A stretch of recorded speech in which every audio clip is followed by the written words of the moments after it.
part two of the interview about the open free community. I just jump in and you can see the first part.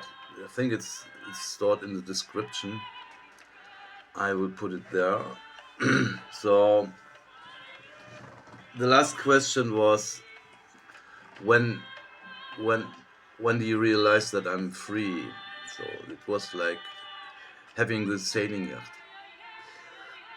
I can imagine that other people might say, "Oh, now I'm free after joining the community because this is freedom. If you don't have to pay for the land anymore, and you don't have to pay for rent for a flat, for example, then you don't have to work for this money." You know, when you lived in Berlin, for example, for one room you had to have to pay like 700 euros, and then you have to pay for electricity like 50 euros, and then you have to pay for internet connection. Like I had to pay 48 euros, and then I had to pay for AI, and I had to pay for. They wanted me to pay for the rubbish additionally, which I refused. But normally you have to pay. So yeah, this. And when you see your food growing, I had this experience already in Portugal a few years ago, where we've got this 60-hectare community, and when I could harvest my food which I was planted, then this was like, this is freedom. This is totally freedom. This is like, you put some seed into the ground, you water it, and then a plant is growing up and having the first fruits. This is pure freedom. Instead you just imagine you go into the supermarket, you take your car, you drive there, you have to look for a parking slot, then you go to the shop, then you have to search in with thousands of articles for your what you want to eat. Sometimes it's not easy to find the right thing, and then you're standing in the queue to pay it, and then you go back and have to search your car because you parked it somewhere, and then you have to drive back, and then you just bought an apple, for example. I'm kidding, but you get the point. And on the other way around, in the community, you just go to the garden and pick something and eat it. This is much, much easier. And it's not time wasting anymore. So let's continue with the next question. How did your relationship with money change? Yeah. Now in the year 2029, I don't use that much money anymore, because I only need money to put some petrol into the car, and yeah, I need the car. I still need the car to go and bring food to the market. So when we harvest, it's too much for us. So we give something to the neighbors, and also something we sell on the market for half the price we normally have to pay, to tell others how easy it is, like living the Ubuntu style. We grow 3 times more food than we need, so we can give like 2/3 parts to the neighbors, and some we sell to get some money, but we sell it very cheap so that everybody can see that we can grow food like a little bit cheaper. And then they are asking, how can you do this? And then we say, we don't have to pay salary for the people. We don't have to pay like leasing for the land, because we own the land, we manifested it before, and we make crowdfunding to pay this land. And yeah, so my relationship to money is like, I don't need that much money anymore. It's only sometimes we have to buy salt, we have to buy tools, and that's it. Yeah. Next question. How did your relationship with work change? Work in the broadest sense, not just paid job. Yeah. I stopped working like 15 years ago. I was working for the banks in Zurich the last time, making software for them. And I stopped there with a burnout, and I never was looking for a job after this, because I found a way. I also got a near-death experience after quitting the job, because now I had time and the body could start to for the healing process. So it's like, maybe you know this, when you're making holidays, the first week you're getting ill because your body takes the time to restore your body. So this you can see that you're getting ill, you're getting like fever or something, because the body is in process.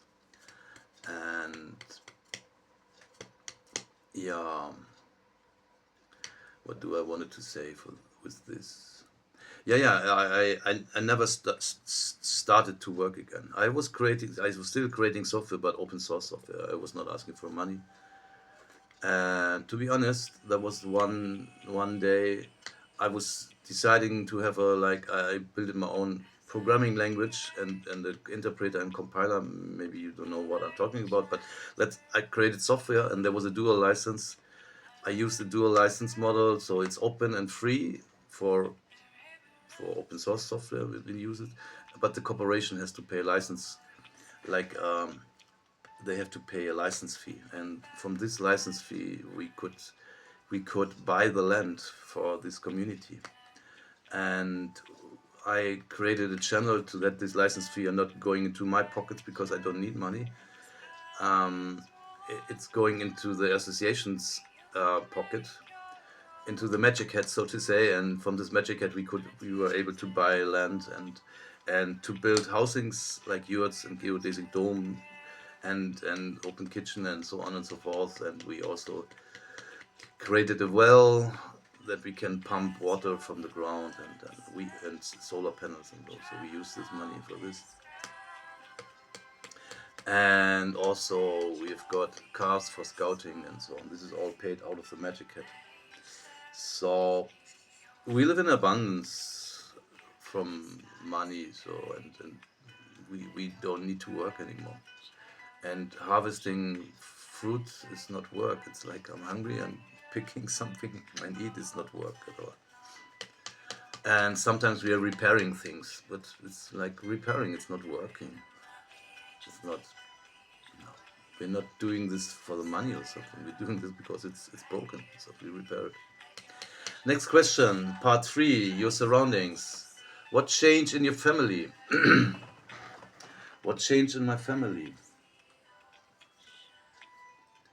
Yeah, in my family, my sister was sick.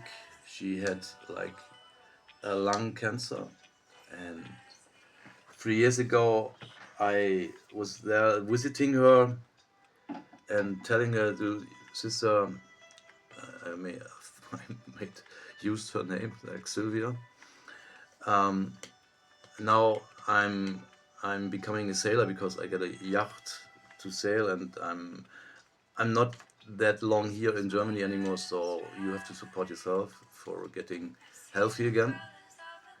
I gave her some hints how to heal her cancer with love, self-love to the body, and so on and so forth. I really looked into her eyes and said, "Now you're in charge. You have to heal. It's not me anymore who can help you." And I told her, please make this happen, that the lung cancer will disappear, to support my brother, that he's also ill, he's also sick.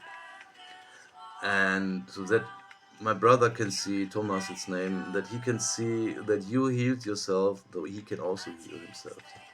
That's what I did the last time I was in Hamburg, and they are both now healthy again. And magic has happened to them. Oh, I love my family. So next question. What changed in your old neighborhood town or city, the one you left or that grew around your community? So because I was like a sailor for some years, I was not living in a town. I can also only talk about Dresden, where I was from time to time. And in Dresden, also they also created communities there. There's this garden project where I was being in Dresden in this Neustadt.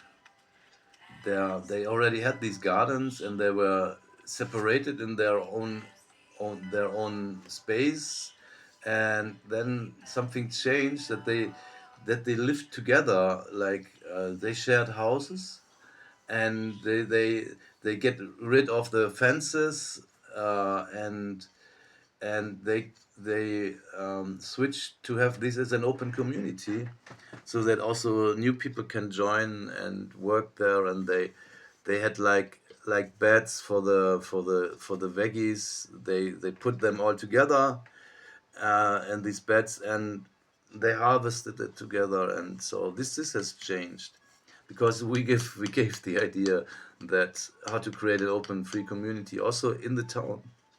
There were some abandoned houses, and the people asked the government or the major in Dresden, can we have this house for community space? And they created um, like a workshop for repairing bicycles and creating new bicycles. These cargo bikes they created there, like they do in Christiania. They have got the best cargo bikes on the planet. Uh, yeah, this changed. So there were more and more houses becoming a community, free community, and they took the idea from the book 2020, Die Neue Erde, translated 2020, The New Earth, where my friend Bauchi, he was telling like every house has got a traffic light. If a traffic light is red, then the house is occupied. If the traffic light is green, then the house is free. Everybody can move in. And if the traffic light is yellow, then there's a community still with space. So, and when you leave the house, then or when you go into the house, then you switch the traffic light to red, so it's occupied. And then when you move out, you put this light again to green. So they did this in Dresden. So, next question. Do you know someone who did something completely unexpected once they had land, shelter, and food secured? Something that surprises you? Let me think about this. Yeah. There was a guy who also was working in the bank. He was like always wearing like a tie and what's it called? An Anzug, a robe. I don't remember that. And he was like this before, and then he came to our community because we met in the bank years ago. And now he's becoming a hippie. He almost not wearing any clothes all the time, just like a lungi around his hips, and he's so funny guy, and he start to practice playing guitar and piano, and yeah, he starts to live again. And this very surprises me. What disappeared that you used to take for granted? Yeah, before I was getting money from the job center, this disappeared because I unregistered there. I said I don't need them anymore. I'm very thankful that they gave me money for like 12 years. They gave me money, so there with this I was free and I could start to write books. I wrote many books, more than 20 books I wrote, and I was also have got time to create this new software, this new programming language, and this new operating system we call Forge OS, which is like if it's it replaces Android on a free phone, and without Android, without Google spying on us, without the government spying on us, without automatic updates, forces, and without advertising. So we created this operating system together with some students in the university. I taught them how to how to create software with AI. This was my special thing because I studied human computer interaction design, so I was able to communicate with AI on a different level. So I used them as a team. There was one team.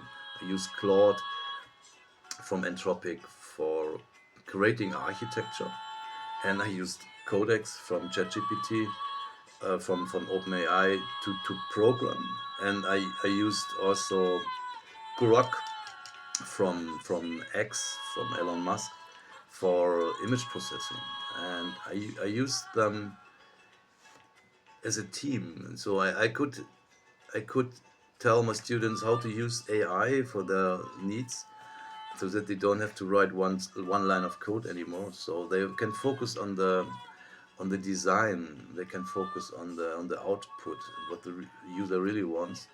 And with them together, we created this Forge OS, this new operating system, which is now, yeah, it's widespread. So everybody in the community has got such a phone.